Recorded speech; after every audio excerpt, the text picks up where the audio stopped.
Hello everyone, आज हम लोग सॉल्व करने जा रहे हैं ज्योग्राफी का। क्लास 6 की टेक्स्ट बुक है, इसमें चैप्टर नंबर 1 सॉल्व करेंगे। तो एनसीईआरटी है क्लास 6 की, द अर्थ आवर हैबिटेट।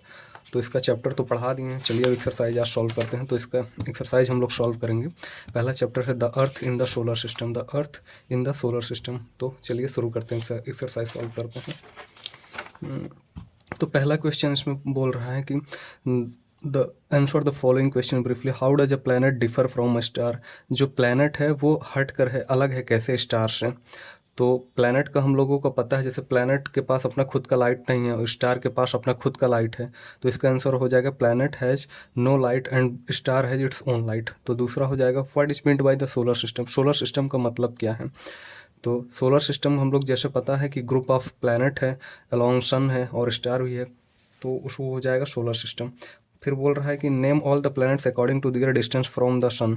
सन से जो दूरी है उसको लिखना है, कौन कितना दूरी पे है। तो पहले हम जानते हैं मरकरी है, फिर वेनस है, फिर अर्थ है, फिर मार्स है, फिर जुपिटर है, फिर सैटर्न है, फिर यूरेनस है, फिर नेपच्यून है। Why is the earth is called the unique planet.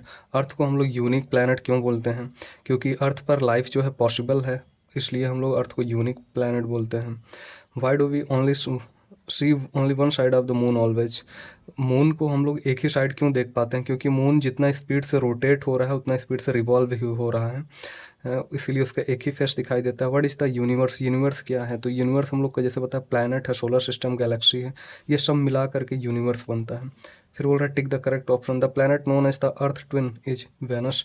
जो धरती का जुड़वा ग्रह है उसको वेनस बोलते हैं। Which is the nearest planet to the sun. Sun के सबसे करीब जो है प्लैनेट कौन सा है, तो थर्ड नियरेस्ट बोला है। तो पहला हम जानते हैं Mercury, second Venus and third earth है।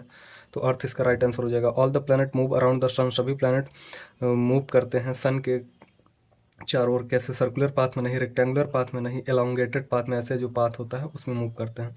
The pole star indicate the direction of to the. जो पोल स्टार होता है, ध्रुव तारा, वो नॉर्थ डायरेक्शन में होता है, इंडिकेट करता है नॉर्थ डायरेक्शन का।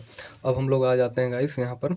Asteroid are found between. Asteroid जो पाया जाता है कहाँ पाया जाता है, मार्स और जुपिटर के बीच में, इन दोनों प्लैनेट के बीच में। फिल इन द ब्लैंक्स अब हम लोग सॉल्व करते हैं। इसमें बोल रहा है a group of stars forming various pattern is called constellation. Star का वेरियस ग्रुप जो फॉर्म करता है उसको कॉन्स्टेलेशन बोलते हैं। Huge system of star is called, जो ह्यूज सिस्टम स्टार बहुत सारे रहते हैं उसको गैलेक्सी बोलते हैं। The moon is the closest celestial body to our अर्थ।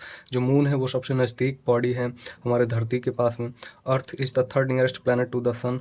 अर्थ जो है वो तीसरी सबसे नज़दीकी प्लैनेट है हमारे सन से। Planet do not have their own heat and light. Planet का खुद का हीट और लाइट नहीं होता है। ये क्लास 6 की एनसीईआरटी का एक्सरसाइज सॉल्यूशन था चैप्टर 1 का। तो आगे भी ऐसा वीडियो देखने के लिए बने रहिए। Thank you.